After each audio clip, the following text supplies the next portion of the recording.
kulan wacan daawada meel walba aad joogto waxaad kusoo dhawaataa janaal kale waayo filmis oo hadana kale kuusoo gudbiya muuqaaladii ugu dambeeyay ay la xiriira arrimaha Bollywoodka. fadlan haddii aad ku cusub tahay janaal kale waayo filmisna subscribe inoo saar, like inoo saar, asxaabtaana la wadaag. muuqaalkan maanta waxaan kusoo qaadanaynaa taariikhda kooban ee Priyanka Chopra oo aan qormo kooban idan kaga diyaarinay. waxay dhibana u ahayd cunsurnimo, maantana waa xidig caalami ah oo caalamka ku leh taageero badan. waxay ku dhalatay Jamshedpur sanadka markuu ahaa 1982. waxay jeclayd markii ay yiraahdo in ay barato injineerka hawada. markii ay jirtay 13 sano waxay u guurtay USA si ay waxbarashadeeda u dhameysato.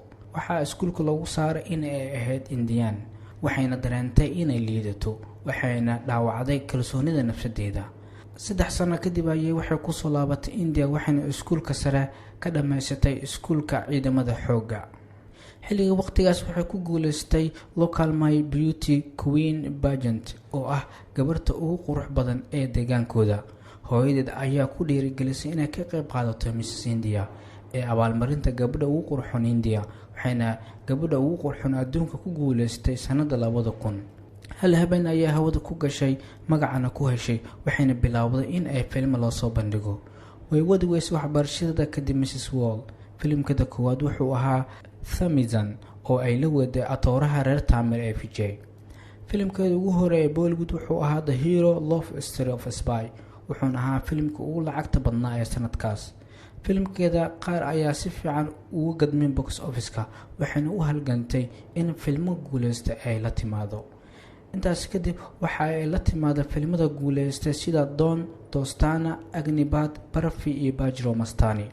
waxayna noqotay xidig caalami ah kadib markii ay ka soo muuqatay taxanaha Quantico. waxayna jirkeeda ku qoratay tattoo oo ay ku sharfayso aabaheeda oo u dhintay asagoo la dagaalamayo cudurka kansarka. Priyanka Chopra, Manara Chopra iyo Meera Chopra waa ilmo adeer, waxayna loo magacaabay ambassadorka UNICEF ugu fiican 2010. 2016 waxaa la guddoonsiiyay abaalmarinta afraad ee Hindiya ee Padma Shri Award oo la siiyo muwaadinka Hindiya. waxay guursatay fanaanka reer Mareykan ee Nick Jonas December 2018. iyadoo aysan qof Bollywood ah kasoo jeedin ayay inay Bollywoodka ka tilaabday ayay Bollywoodka magac weyn ka sameysay, waxayna dhiirigelin u noqotay qof walba. intaas ayaan kusoo koobaynaa taariikhda kooban ee Priyanka Chopra, tirshada caalamiga ah ee Hollywoodka haddan saameyn ku leh. haddii aad ka hesho warbixintan la wadaaga asxaabtaada.